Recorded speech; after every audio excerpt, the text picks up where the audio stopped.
How to control emotion while trading. Trading psychology का कितना role है एक ट्रेडर के सक्सेस में।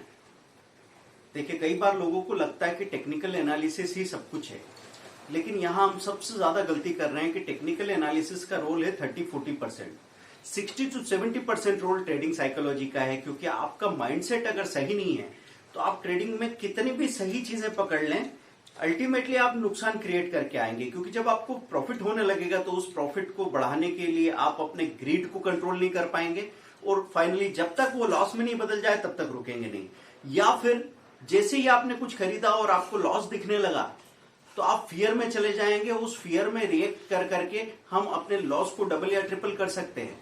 तो ट्रेडिंग साइकोलॉजी का सबसे बड़ा रोल होता है। ट्रेडिंग साइकोलॉजी में हमको एक चीज का ध्यान रखना है कि जो कुछ भी आप कर रहे हो, जिस स्टॉक को आप ले रहे हैं, पहले उसके फंडामेंटल चेक कर लीजिए कि क्या वो फंडामेंटली स्ट्रांग है और टेक्निकली इस लेवल पे लेने लायक है। कई बार लोगों ने फंडामेंटल चेक कर लिए, उनको पता लगा कि स्टॉक अच्छा है, रिलायंस इंडस्ट्रीज को लेके बैठ गए 26-2700 पे।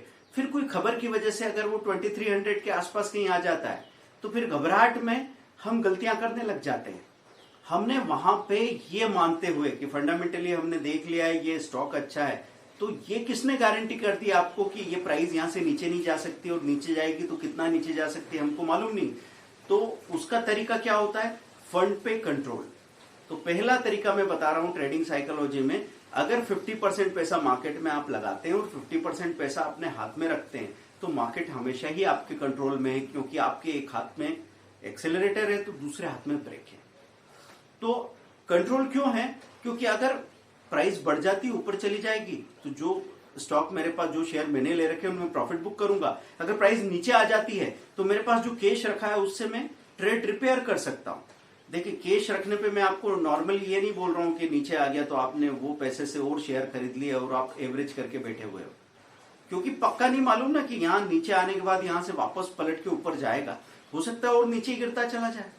हो सकता है जिस स्टॉक को अभी आप स्ट्रांग समझ रहे थे, आपने गलती कर ली स्टडी में और अब मालूम पड़ रहा है कि वो उतना स्ट्रांग नहीं है, उससे 4 गुना ज्यादा स्ट्रांग कोई दूसरा स्टॉक है। तो यहाँ पे गलती होना बड़ी बात नहीं, गलती को ढोना बड़ी बात है, इसको आप समझें। तो ट्रेडिंग के वक्त में सबसे बड़ा आपको रूल ये देता हूं कि साइंटिफिकली हम लोग देखते हैं कि हम एक तरह के स्टेट ऑफ माइंड में 15-20 मिनट तक रहते हैं।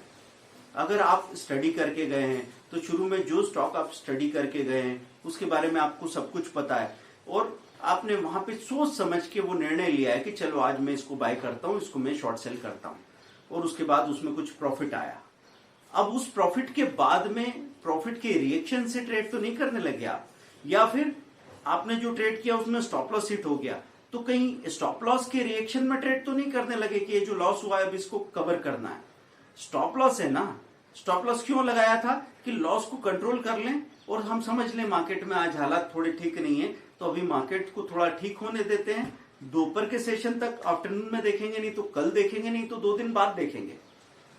तो थोड़ी देर के लिए आप जब स्क्रीन पे जाते हो तो पहले तो आपकी स्टडी काम करती है, उसके बाद में रिएक्शन काम करने लग जाती है। इसलिए दोस्तों मैं आपसे कहता हूं कि आप स्टडी करके जाओ अच्छे से। फिर एक तो प्री मार्केट स्टडी है जिसमें आपने अच्छे स्टॉक की वॉच लिस्ट देख के रख ली, या कल एंड ऑफ द डे आपने देखा कि कौन कौन से स्टॉक ब्रेकआउट में है। अब उस मार्केट वॉच में से अभी करंट मार्केट में किसका वॉल्यूम सबसे अच्छा है और किसका high LTP, last traded price, अभी भी हाई के करीब मेंटेन कर रहा है, अभी भी बायर बने हुए हैं और हर मूवमेंट के साथ निफ्टी के या सेंसेक्स के ये नया हाई बनाने की कोशिश कर रहा है। वहां आपने पोजीशन बनाई, पोजीशन बना के आप स्टॉप लॉस लगा दोगे। अगर आपने 200 शेयर्स खरीद रखे तो आप चाहें तो 200 पे पूरा स्टॉप लॉस लगा के रख सकते हैं। लेकिन कभी आपको इस बात की शिकायत होती कि सर हमने स्टॉप लॉस लगाया, वो नीचे आया तेजी से, उसके बाद पलट के जो भागा है, कि अगर मैंने स्टॉप लॉस नहीं लगाया होता तो मजा आ जाता।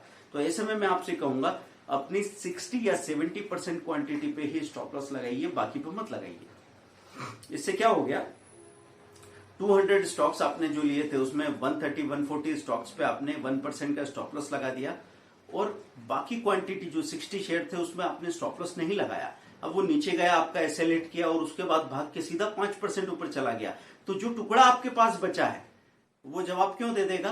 क्योंकि 140 शेयर में आपने 1% खोया, लेकिन 60 शेयर में आपको 3 या 4% मिल जाए तो आपका जितना भी लॉस था वो कवर हो जाएगा। और आप इमोशनली जो एक अपने आप को धोखा खाया हुआ महसूस करते हैं वो नहीं कर पाएंगे। तो ये बहुत जरूरी है, साइकोलॉजिकल सपोर्ट भी बहुत जरूरी होता है, क्योंकि अधिकतर बार इमोशनल होके हम गलतियां कर जाते हैं। कई बार ऐसा होता है कि पैसा कमा के जब बाहर निकल रहा आदमी तब भी पूरा थका हुआ है, तो इसका मतलब ये नहीं कि लॉस या प्रॉफिट से ही रिलेशन है। आप जितना ज्यादा उलझे हैं, उसके बाद हो सकता है दिन का 20,000 आपने कमाया हो, लेकिन अगले दिन स्क्रीन के सामने जाने से पहले जो आपकी फीलिंग है वो आपको डराएगी। आपको हमेशा ऐसा लगेगा कि आउट ऑफ कंट्रोल ये चीजें, पता नहीं यहाँ कभी भी कुछ भी हो सकता है। तो लोग पैसा बनाते हैं पर कंट्रोल नहीं है पूरा उनके हाथ में, वो कंट्रोल होना चाहिए। उसके लिए मैं आपसे कहता हूं, आप आए 10 बजे के पहले, 9:40 के बाद में आपने वहां पे एक पोजीशन बनाई और स्क्रीन स्टॉप लॉस लगाया, छोड़ दिया 1 घंटे के लिए।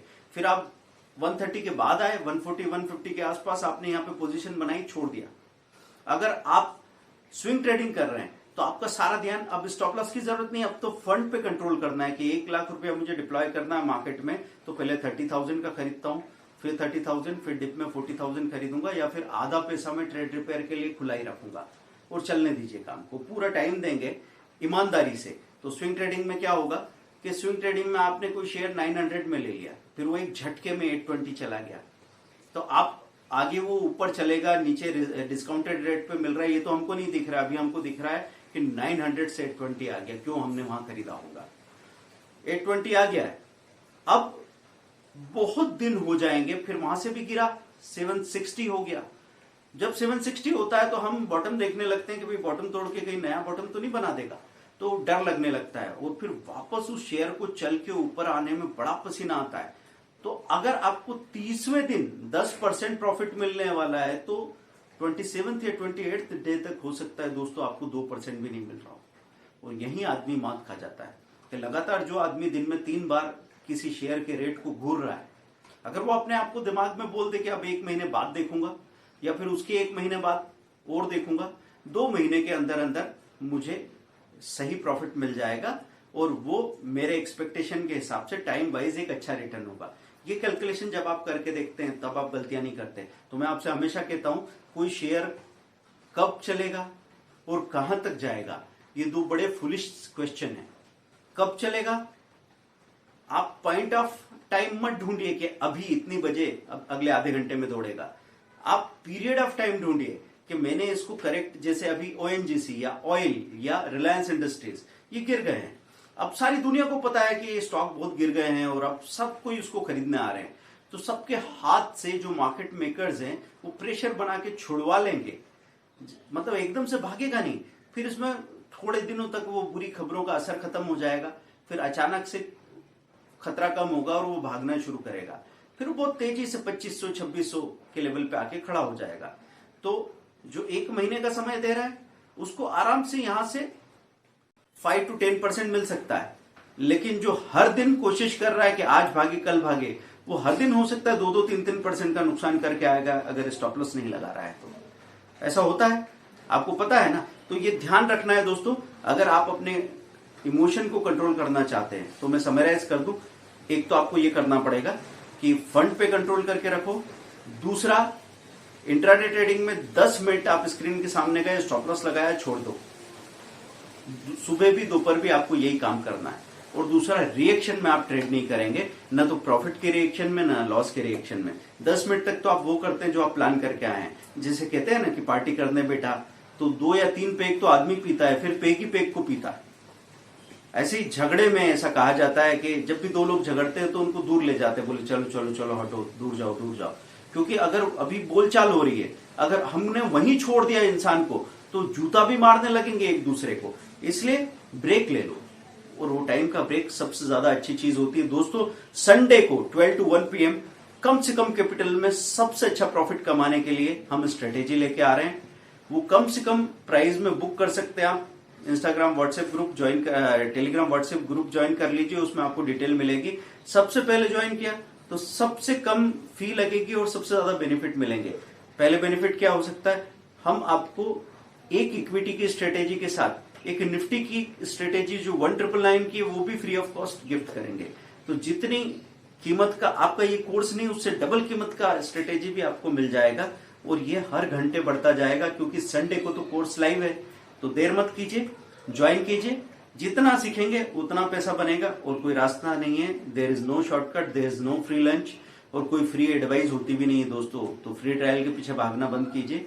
सिर्फ ये देख लीजिए कि पिछले 6 महीने में आपने कितना पैसा बनाया या खोया है और ब्रोकरेज टैक्सेस कितना गया है। इतने में तो आपका फैसला हो जाएगा कि आपको अब सीख लेना चाहिए अपने ईगो को ताक पे रख के, या फिर जो गलतियां हम करते आ रहे हैं उन्हीं को दोहराते चले जाएंगे। तो क्या कोई सॉल्यूशन मिलेगा?